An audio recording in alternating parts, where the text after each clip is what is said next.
All right. So I have been struggling all day to shoot this. My goodness. I don't know what is going on with me. Um, but welcome back to Songs of a Servant. And it really is welcome back this time because this is episode 2. Episode 2 of Songs of a Servant. If you don't know what Songs of a Servant is, it's the good, the sad, and the in-between, where I'm just detailing my testimony in this journey with Christ. This particular part of the journey has been one that I've low-key kind of been avoiding. It's not something that I like to talk about, but I know it's something that I should talk about because I seek to glorify God in everything. In this moment in life, if you don't know, I am getting married in, I think, 7 weeks. I'm getting married very soon. It's almost 6 weeks at this point. And that's really exciting. That's a blessing. I'm really happy for that. But in the midst of all the excitement and the joy and the blessings, I still feel this void. I still feel this little bit of sadness. So I've told this story before.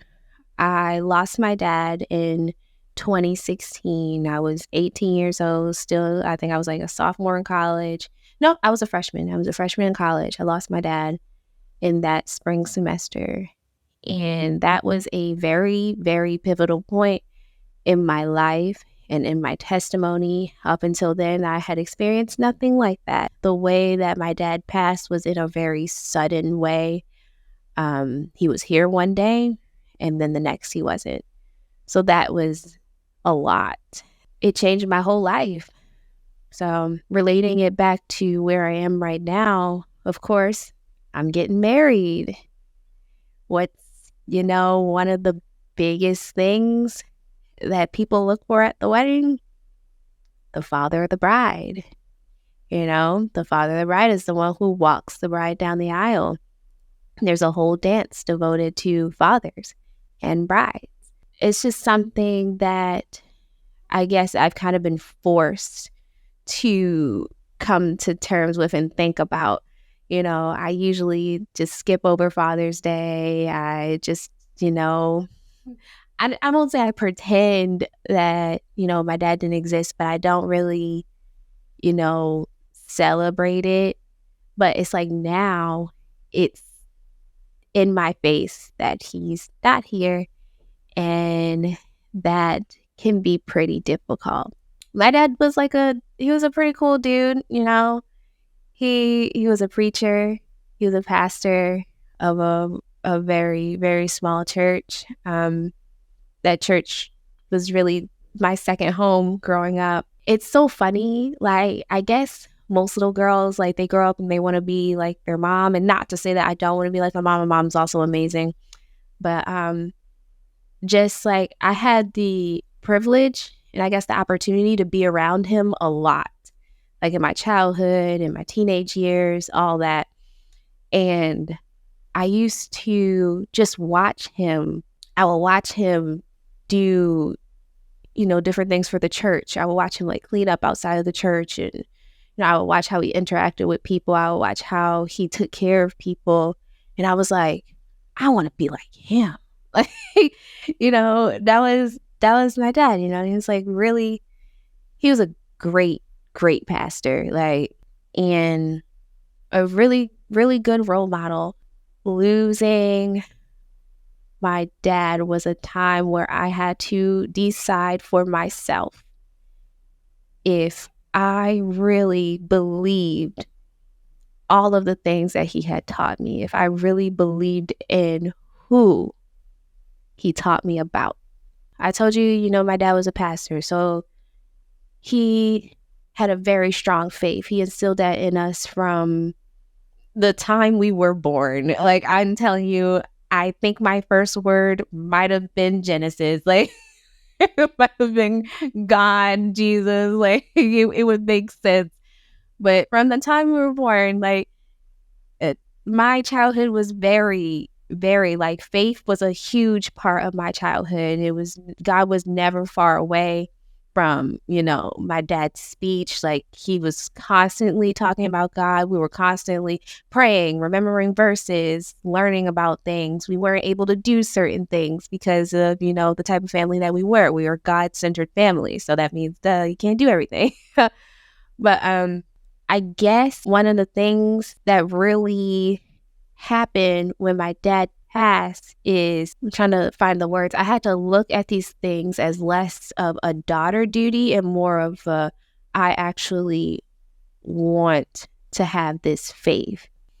So I guess you could say when my dad passed away, it's almost like my faith passed away with him. And that's for a bunch of reasons, because my dad was the rock of the house. So, when he wasn't here, we're all just trying to like figure it out. Like, he's not here like leading us physically. So, that is that was like really difficult. Also, the way that we lost him, and it's sudden and just like unbelievable way. It was just like, God, did you really do that? It became like almost like an anchor to be for questions like, God, are you who you really say that you are when you would do something like this? Why did this happen? Like, things like that. And it's so funny because a verse just popped into my mind where Paul is talking to the church and he's telling them to work out their salvation, their own salvation, with fear and trembling. And he's basically telling them, like, in his absence, that is what you have to do. Like, you have to believe for yourself. And that is just a beautiful thing that just like came to my mind. So wait, hold on. Let me get to the KJV version.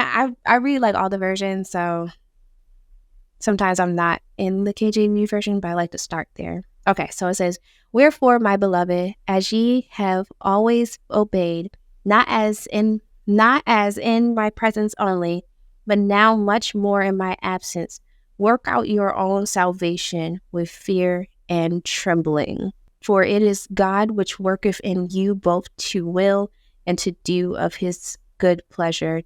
And then he like goes on. But like, and he gives like really good instruction on like just living in life. And it's so funny. Like, oh, that's so great. Like, at this moment, I'm just realizing how good that word is. And I feel like that is something that my dad like would have said to me. Like, if he could have said that like before he left, he'd have been like, hey, Philippians 2:12 says, and he would have been like, I'm leaving, but God never leaves you. So that was a nice little moment. As a result of losing my dad, of course, like I was angry. I was angry at God. I was angry at myself. I was angry at the doctors. I was angry at the medication that he was taking. I was just full of anger. I remember I would be so mad that I just wanted to take things and break things. I was also just really confused. Like, I told you about all the questions that I had, like, why, like, what is happening? I was really lost, like, really lost. And it's so interesting that because of the faith that I had experienced my dad had, I was able to lean on something. Like, I didn't have the perfect faith, but I knew what it looked like. I knew what it looked like to believe. I knew what you were supposed to do because he taught me, right? So I remember even in my anger, even in my confusion, I would play Shekinah Glory Jesus, and I would just sit and I would cry, and I would just do that for days, like for weeks, really. I just kind of sat, cried, and thought, and tried to pray. I think I even tried to read. I was reading Proverbs and stuff, and just trying to grasp anything. But the amazing thing about God is that He'll take your little bit of you're reaching, you might not be, doing it exactly right, but he'll take that and he'll meet you where you are. He'll pull you all the way to him. It is such a beautiful thing. And that's literally what happened with me. I was reaching and he was pulling, and he was pulling like more than I was reaching. Even with all of his pulling, even with all of his love that I could still see and feel through my mom, I could still see and feel through my family and my church, something in me was still so bitter and so broken. I felt so like I couldn't get past a lot of things in my mind. I tried to take control, and the more that I started deciding to do, the further and further I got away from God. That's a moment when I really turned my back on God. Like I said, my faith wasn't like the strongest. It was easy to kind of be knocked down. I would say that's a time when I felt 100% fatherless. The beautiful part is that though I felt fatherless, though I felt that I was turning away from God, he did not let me go. He was still pulling and pulling and pulling. He doesn't desire for you to be lost. He will present every opportunity for you to turn.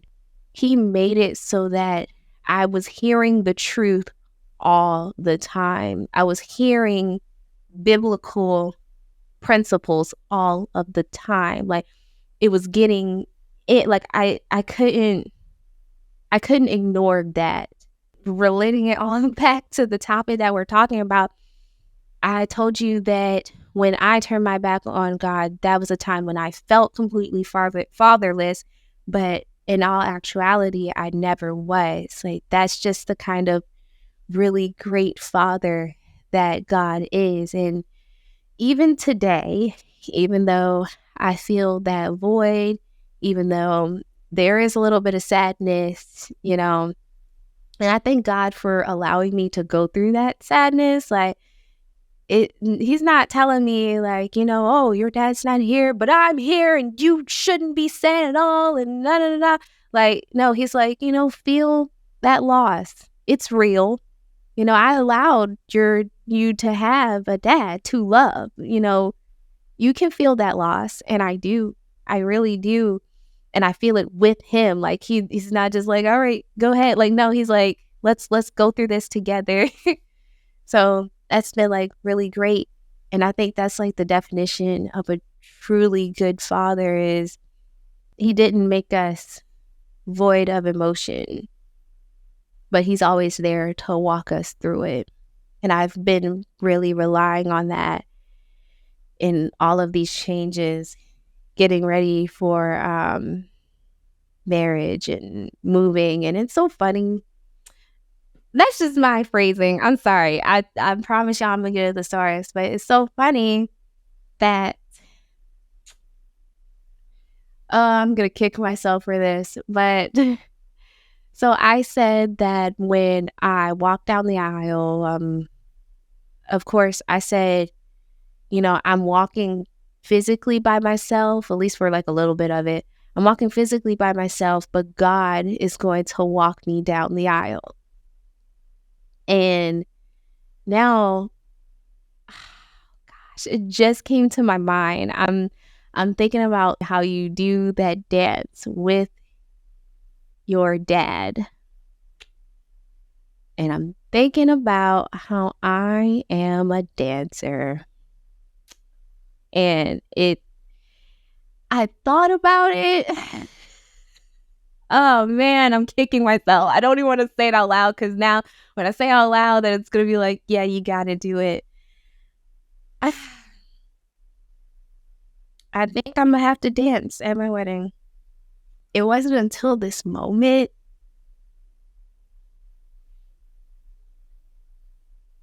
tears. It wasn't until this moment that I realized that I had kind of been avoiding that. I had to get my bearings.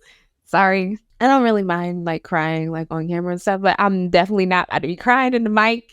Y'all be like, "Oh my gosh, like, what is she saying? Like, I can't hear her."